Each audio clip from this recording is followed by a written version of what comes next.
En sport automobile, le champion est le pilote ou l'équipage qui cumule le plus de points à la fin de la saison. Mais pas pour tout le monde. Il existe un championnat qui depuis 2014 a décidé de détruire le peu de légitimité qui lui est resté pour mettre en place en avant le chaos et les braquages à 300 km/h.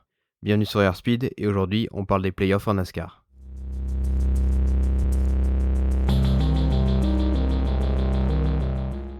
Ce dimanche débute la 11e édition des playoffs de la NASCAR. Vous voyez ça comme un tournoi avec élimination de 10 courses où toutes les 3 courses on élimine les 4 derniers pilotes du classement playoff, constitué de 16 pilotes lors de la première course qui se tient à Darlington, pour finir avec 4 pilotes à Phoenix qui se battent pour le titre. Vous trouvez ça complètement compliqué et flingué? Attendez, on vient juste de commencer. Pour se qualifier en playoff, il y a deux méthodes. Soit vous gagnez une ou plusieurs courses lors de la saison dite régulière, qui compte 26 courses, soit vous cumulez assez de points pour figurer dans le top 16 au classement général à la fin de la 26e course de la saison. Vous êtes déjà perdu? Attendez, c'est toujours pas fini. Chacune des 36 courses de la saison est composée de 3 segments, à la fin desquels sont remis 10 points pour le vainqueur jusqu'à 1 point pour le 10e. Et non, ce n'est toujours pas fini.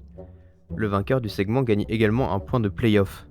À quoi servent les points de playoff, me direz-vous? Eh bien, chaque pilote démarre les playoffs avec 2000 points et leur point de playoff en bonus, histoire d'avoir un matelas en cas de pépin. Vous devez sûrement vous dire que le pilote ayant le plus de points à la fin de la dernière course est déclaré champion. Que vous êtes naïf, c'est bien mieux de déclarer champion le pilote qui finit le mieux classé des 4 finalistes parce que à quoi bon avoir un champion légitime?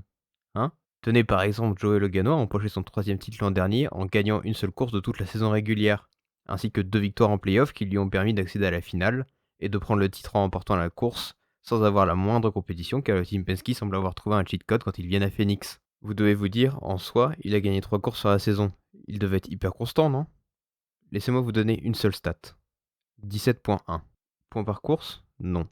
Points par round en playoff? Non plus. C'est sa position moyenne à l'arrivée au cours de la saison, ce qui fait de lui le champion avec la pire moyenne de l'histoire du sport.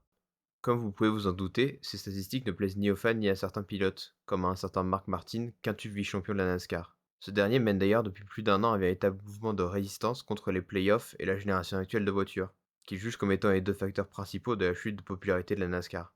Les mêmes arguments sont aussi entendus à la bouche de Denny Hamlin, pilote Joe Gibbs Racing et propriétaire de l'écurie 2311. D'ailleurs, à la fois le mouvement de résistance et les critiques de Denny Hamlin pourraient s'avérer inutiles suite à la conclusion d'un petit procès entre la NASCAR et les écuries 2311, codétenues par Michael Jordan et la Front Row Motorsports. Les écuries accusent la NASCAR d'être un monopole ne laissant rien aux écuries sur le plan financier, et la NASCAR accuse ses écuries de se faire du profit sur leur dos. En bref, un joli sac de nœuds qui, quand il sera démêlé le 1er décembre, verra soit les têtes pensantes de la NASCAR changer, soit la fin probable de la 2311 et de la Front Row.